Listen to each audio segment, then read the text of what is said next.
Welcome back to another episode of the Jasmine Star Show. I am hopping in today with a very specific value add, a very specific trend. And if there's been one thing that I possess as a business owner, it is the ability to see patterns.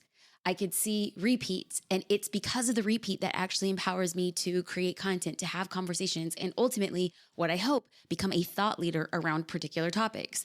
So this morning, I'm having a conversation with my husband, JD. Now, for those of you who are a little bit unfamiliar, he is my husband, he's my business partner, and back in August, we dropped an episode on the Jasmine Star Show, August 25th, and the title of that episode was 3 Ways to Spark Curiosity and Grow Your Business. Now, that was a private conversation that we ended up recording and sharing on the podcast, and it got so many good reviews, outpourings. People were really supportive of it.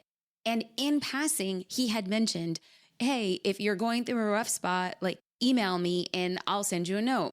Now, we said it in passing, and he said that he was going to write the first 10 people to email were going to get a note. And so what ended up happening was that more people ended up emailing than just 10. Obviously, people didn't know where they were in that queue. And so this morning I went back and I'm like, let's do a deep dive. What were people saying in the emails? What were the trends? So this is me, again, using my pattern finding brain. Because I was like, what if we are able to see a word bubble? People are talking about the same things at this given point in their career, in history, in time. And so he went through and he was reading a few of them. And what so clearly popped up to me was that an undercurrent, regardless of what people were doing, regardless of how long they've been in business, how quote unquote successful they were, regardless if they're building with a partner or building solo, the one thing that came up again and again was, I'm not sure I'm doing the right thing. I'm not sure I should be doing this. I'm not sure if I should be doing that. So if we had to pull just one word out, it was a level of uncertainty. And from an outsider, when I read these emails, I want to crawl inside of his inbox and shake people in the nicest way and say, of course you're uncertain. Uncertainty is life. And all of a sudden, I realized that when I was shaking somebody, I ended up shaking myself. Because I too, the entirety of that episode, if I were to listen back to it, is uncertainty. I am not sure that this is the very thing I should be doing in this moment. We got emails from people who were going through a second launch, and it was a second launch in an entirely different industry with an entirely different offer. We got another email from a woman who had a ton of success in the digital marketing space, and she reached out and said, hey, I don't need a note, but what I'm telling you is I'm at a juncture in my life and career. I'm not sure I should do that, which is essentially leaving the entire thing that she had worked so hard to build. We heard from other people who were building businesses with a new partner, a new life partner, and they're like, should we be doing this together? And the thing that I wanted to tell every single person from those emails, although I didn't because it was my husband saying he was writing notes, he was getting it done. But the thing I'm going to use now as this opportunity is for every person who had sent him an email and for every person that he responded to. We will never know if what we're doing is the right thing. And so the minute we, number one, normalize that conversation, and then number two, accept the conversation, because if we don't accept it in the back of our minds, our subconscious is thinking, oh, there should be a different way, or there is a right way. And until I am certain that I have chosen the right way, I'm going to stay in a state of flux. I'm going to stay in stasis. I'm going to be unmoving until I'm certain. And the only way that certainty is derived is by action. And I'm speaking to myself. I'm recording this for me. And I'm letting you listen because I think that we need to normalize it. Then we need to accept it. We will never know if what we're doing is the right thing until we do that thing.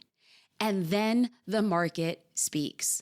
And then things happen. And it is at that time, not before, not in the middle. It is after we have made a decision and pushed forward that we then realize maybe this wasn't the best decision. Maybe this was the best decision. In both of those situations, we get an answer. It might not be the answer we want, but we get an answer. And it is in the process of us collecting answers that we feel more confident in the next decision we make. And so now I am coming from the school of belief that the more decisions I make, the more actions I take, the more certain I will feel.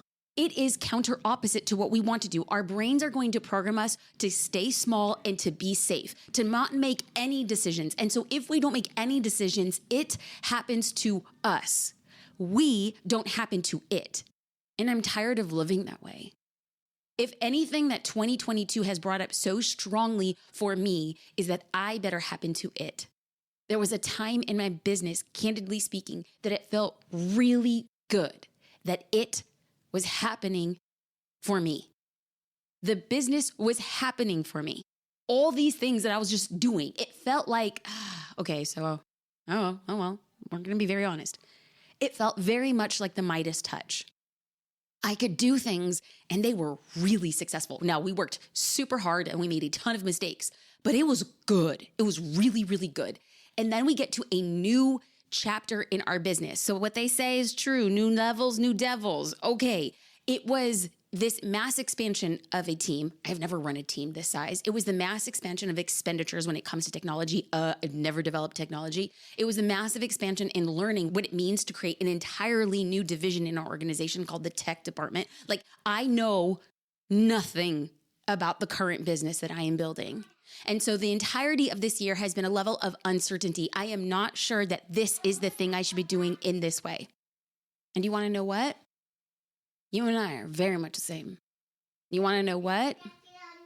You're going to hear my daughter in the background talking to my husband because I literally whipped out my microphone and I was like, this is the thing I need to say. And it's not perfect or ideal recording situations, and I'm okay with it. And so if we go back to this idea of uncertainty, number one, we have to normalize it. It is normal for us to be uncertain. And when it's normal, then we don't think that we're victimized. Then we don't think that we're alone. Then we don't tell ourselves a story that it's easier for somebody else. Like, other people are certain and we're the only uncertain ones. No, uncertainty is normal. Uncertainty is part of the game. And then the question becomes, are you going to accept the uncertainty? Are you going to be okay with that? And if you say that uncertainty is normal, and then number two, you accept it, then the third thing to do is to make a decision and act. That's it. And then we have to go through that same 3-step cycle again and again and again. Uncertainty is normal. I accept it. I'm making a decision. Uncertainty is normal. I'm going to accept it and I'm going to make a decision. That is my 3-word mantra, 3-word, 3-sentence, whatever. I ain't good at counting.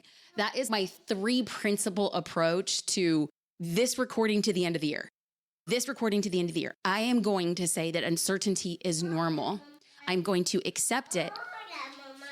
And then I'm going to act. Come here, baby. Come say hi. Hola, mi amor. Want to say hi? Come here. This is Mommy and Luna. We're going to record and we're going to make a little time message. Oops. Hold on. Shoot. Okay.